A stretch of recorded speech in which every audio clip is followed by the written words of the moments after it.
I'm living my best life. Yeah, yeah. I'm living my best life. Made a couple M's, you know. I said, I'm living my best life. Hello, friends, and welcome to Kiki's Keys to Unlocking Your Best Life, sharing stories of people who have been through their worst and are now living their best to give hope and inspiration to others.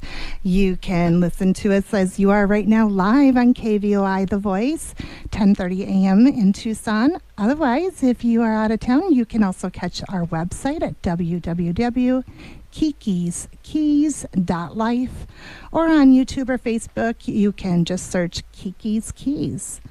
I am so excited to be here with y'all today. I have a special friend and guest in. Her name is Gayle Petrillo, and Gayle is such a breath of fresh air, someone I really am excited to introduce all of you to. She is a power networker, kind of been slowing down on that lately, though. I mean, a busy businesswoman as she runs First Impressions Image Consulting. She helps with resumes and negotiation strategies, networking skills, and wardrobe, closet transitions. You name it all. You can help anyone with their image. And even more so, she's an author. She wrote a book called The Accident, and she's here to share more about that story and to be part of our show. Welcome, Gayle. Thank you, Kiki. I'm so excited to be here. I can hear it. Your voice, that excitement just like comes off you, and it's felt, and it's wonderful. Well, I've been looking forward to this. I just got back from 3 weeks in Alaska, trip of a lifetime. And as you can tell, I'm struggling just a tad with my voice, but I'm really excited to be here. Thank you for inviting me to be your guest today. Well, I'm so excited to have you here. As we've said before outside of here, that I've read your book twice now. It's actually a nice, easy afternoon read, but it's got so many powerful messages. First of all, about yourself and what you went through as a young person, what you did with that, how you've made a change in your life. But even more so, it's just really inspiring, and it has a lot of great points for others. So I'm excited to have you here talking more about it. Well, great. Thank you so much. So, yeah, when I was a toddler, I was a giggly girl who was very outgoing, according to my parents. And at 2.5, my mom took me to a neighbor's tea party for the girls and their kids. And as I climbed up onto the table, there was the fresh pot of 40-cup pot of coffee sitting on the table, and fresh cookies that were fresh out of the oven. And as I climbed onto the table on the bench and saw the cookies, I reached for it and tipped the pot of coffee off the table and all over me. So I landed with 40% of my body burned. I was in the hospital for months. My parents didn't know whether I would live or die. Obviously, I lived. And what I'm learning at this ripe old age of 70 is that there was a reason I survived. And that was about 3.5 years ago, I decided to share my story for the very first time. What brought you to that decision? What gave you the motivation to take the story that you've lived with for over 60 years of your life? What motivated you to put that into a book? Yeah, so I came out of hiding. No one I grew up with, aside from my immediate family, no friends, no school kids, nobody knew about my scars because you don't see them. They're from my chest down. And so... And you made a point, even as a young person, even as a 10-year-old at your neighborhood sleepover with your friends, or going through middle school and having to wear those already uncomfortable, ill-fitting, drabby, school uniforms and swimsuits that they had put you in. You put a lot of effort into hiding those scars for a long time. For a long time. I remember there's a story in the book about going to my first slumber party, and I was hesitant about going, and my mom convinced me I should go, and I went. And all the girls, we had pizza and cake and whatnot, and all the girls started getting undressed and getting into their sleeping bags, and I went into the bathroom to change and came out, and all the girls looked at me like, "You're weird." right? Why weren't you with us? And nobody asked, but I was never invited back to a slumber party, which was fine by me. So I did. All those years, I hid it from everybody. I covered the mirrors in my bedroom. I didn't want to see what I looked like, inside or out. I always felt like I was different because I felt as though people could see what I saw on the inside rather than see me for who I was on the outside. And so coming out of hiding during COVID, I met a woman who's fairly well known here in Tucson, Kathy Bell, and she has her own story. She and I met, and she convinced me that I needed to share my story to inspire and encourage other people with burns in particular to come out of hiding and share their stories, because we heal when we share. And she was very instrumental in me doing the book. And so my husband, who's an author, told me the way you write a book is you just sit down and you write what comes from your brain to your fingertips onto the keys. And so that's what I did. I wrote and wrote and wrote. And eventually I shared it with him, and he said, wow, this has to be published. And so together we worked on it a little bit. We sent it off to a really well-known editor here in town. She read it, and she was just kind of like starstruck and was like, this has to be published. This is great. And so I searched for publishers, and a woman I sent it to at Book Locker called me within a half hour of getting part of my manuscript, and she said, I have to be the one to publish your book because my son was injured as a toddler, and so I relate to all the things that you and your parents went through. Wow. And how did you come to meet her? I mean, was that just kind of one of those divine, came together, or did you seek that out? Yeah, no, actually, we did some research. I knew I wanted not to totally self-publish, but yet I needed the help of a publisher who could do that. And so she has sort of a hybrid company. She was out of the South, and now they're out of the Carolinas, living in the mountains. And she's actually going to publish my second book, which will be ready to go in, I hope, October, and it will be published for the first of the year. And how exciting. Thank you. And just in time for hopefully the Tucson Book Festival.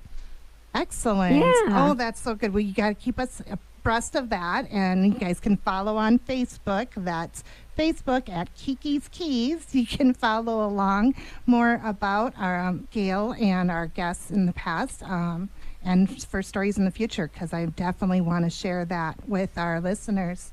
Let's go back to the accident. We'll talk more about your upcoming book, but you felt really motivated then to share your story, at first just more for yourself than others, but with that encouragement and the feedback from others, you're getting that response. And I understand that, because as someone who's read the book myself, I get that energy and that confidence in what your story is and how impactful it is to others.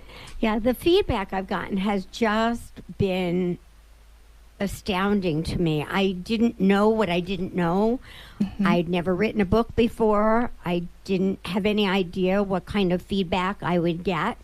And from little kids, I read my book to 5th and 6th graders in schools, and they come up with the best questions, like, what did your girlfriends do? How did you make friends? To what's it like now being an adult and being out of hiding? To just all kinds of really interesting questions. And then kids share, which right?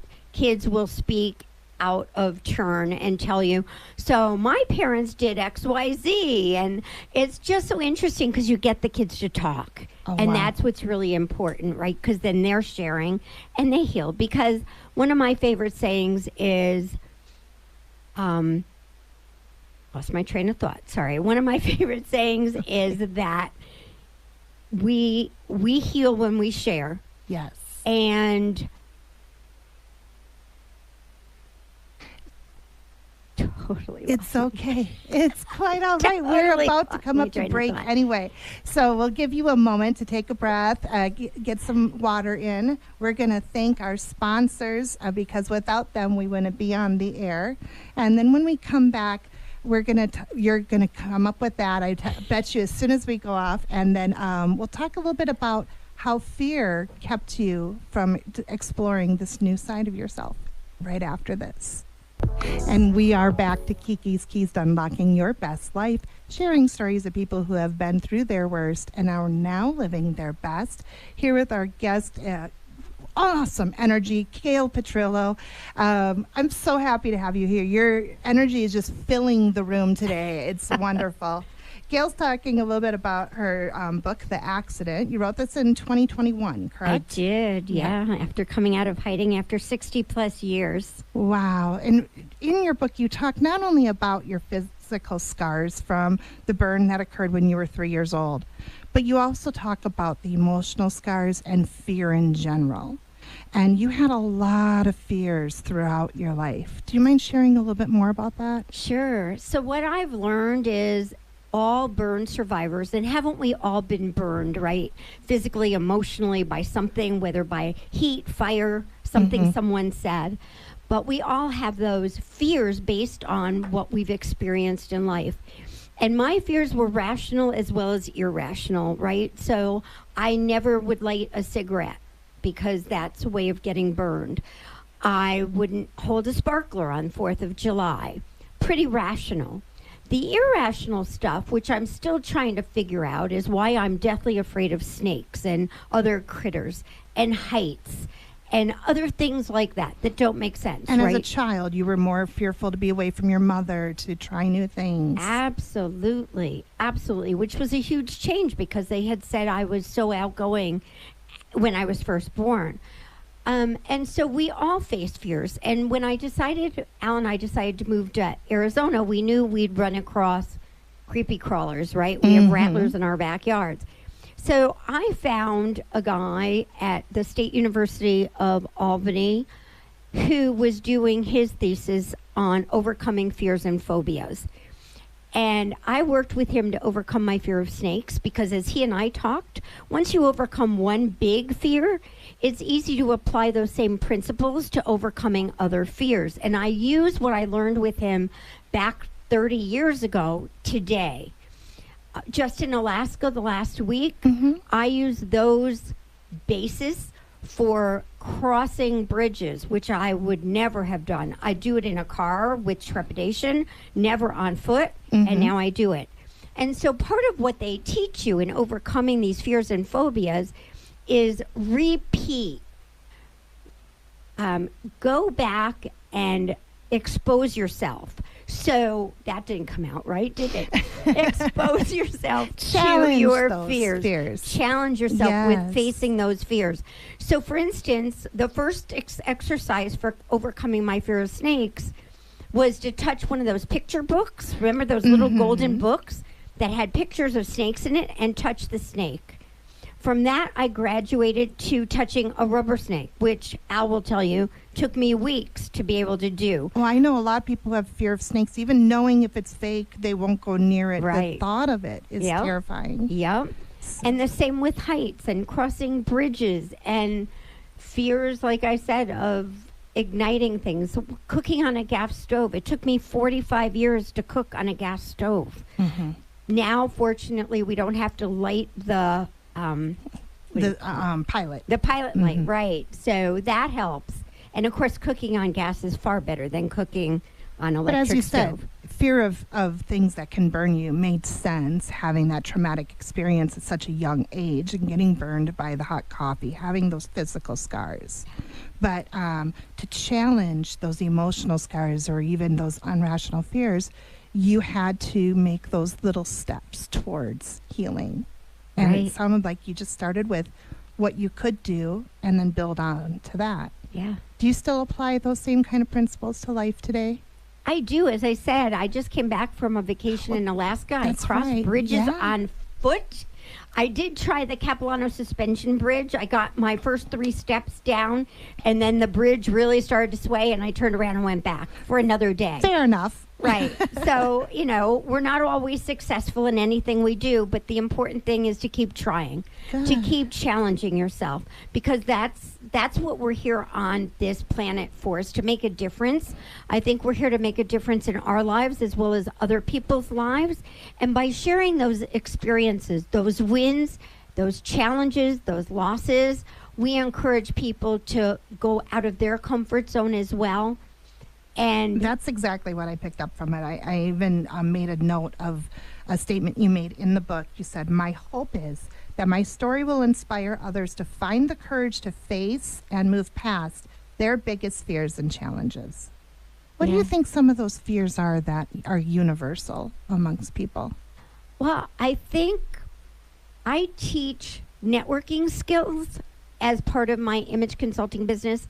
I think everybody is, well, it's been proven fact, actually. People are more afraid of speaking in public than they are of dying. That's insane, is that not?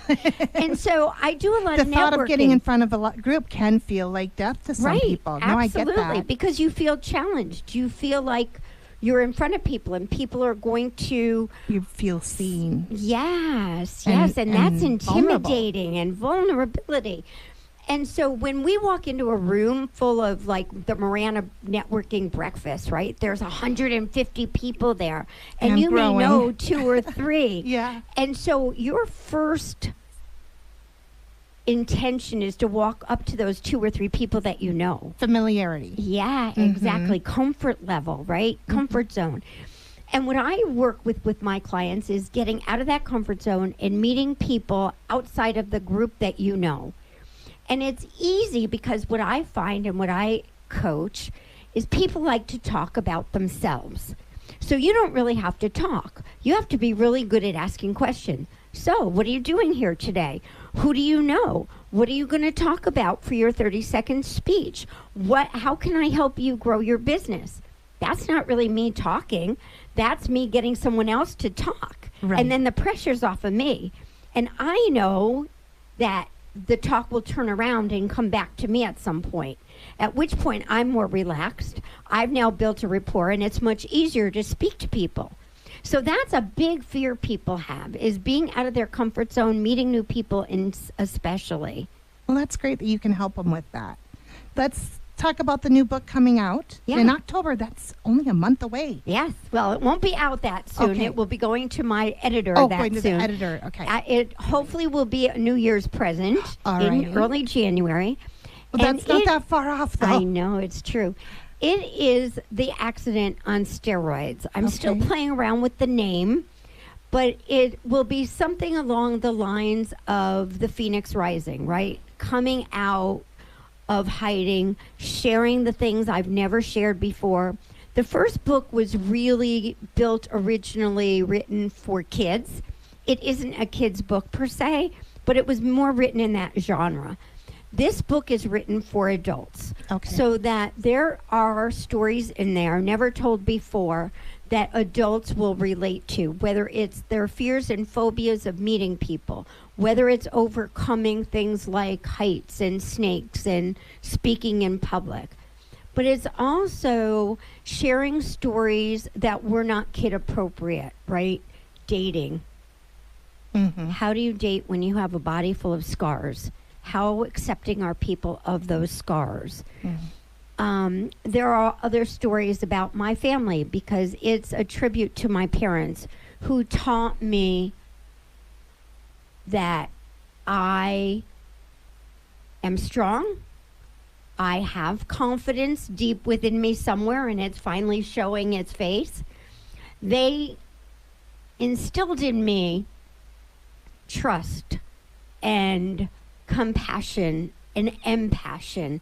And that's what I'm sharing with others today. So it's in large part because of my dad, who walked into a room and his smile just exploded in the room, and he made friends with everyone he met. And I wish I could have done that at a much younger age, but it's never too late, and I'm doing it in my 7th decade. Yes, folks, she did say she is 70 years old. She sounds like she's got enough energy for 4 25-year-olds at this point. But you are definitely an inspiration, a huge asset to our community and to others. For those who have not already gotten it, you can go on to Amazon, Kindle. Is it at Barnes & Noble's? It's not on Barnes & Noble, and the other way you can get it is to go direct to the publisher, booklocker.com/11593 for English, and it's also available in Spanish and on audio. So that's English is book booklocker, BOOKLOCKER.com/11593. And the Spanish version is booklocker.com/11681. Gayle Petrillo, her last name spelled Petrillo, firstimpressionsone.com. If someone wants to get a hold of you, can they call you? Absolutely. And what number would you like them to call you at? It's 602-621-0042. And Gayle, if you had one word of advice, you could go back to that 3-year-old or the 10-year-old who was trying to learn how to process having these scars and go back to that young Gayle. What would you say to her? Smile. Smiles are contagious, and it's the good kind of contagious. And you win friends over by smiling. And it's a lesson I've learned and that I share with others. So smile. Smile. That's awesome. And I am smiling. What you shared about your parents teared me up, guys. Aww. That's why I seem like a little perplexed for words. I am. That was just so touching to me. I hear that love. I can feel that energy and that protection that they gave to you. How do you tap into that now, later in life? Well, it's hopefully getting a little easier. I lost my mom just 1 year ago. We moved her to Tucson 3.5 years ago during COVID. She was a week before her 90th birthday and died very unexpectedly. And I know she's looking down on me. I know she and my dad are both very proud of me. And I take that to bed with me every night, and I wake up with that every morning. And they together are the ones that push me through every day. That's so great to hear. Thank you again, Gayle, for being here. And Gayle's husband's with us in the studio and waving at him. Thank you, Al. Gayle Petrillo, the book is The Accident. You can find it on Amazon and on Kindle or Audible. And watch out for her next book. Thank you all for listening. You can catch Kiki's Keys on your favorite podcast media or on Facebook at Kiki's Keys or YouTube at Kiki's Keys Life. And we will talk to y'all next week. Till then, be the best you can be.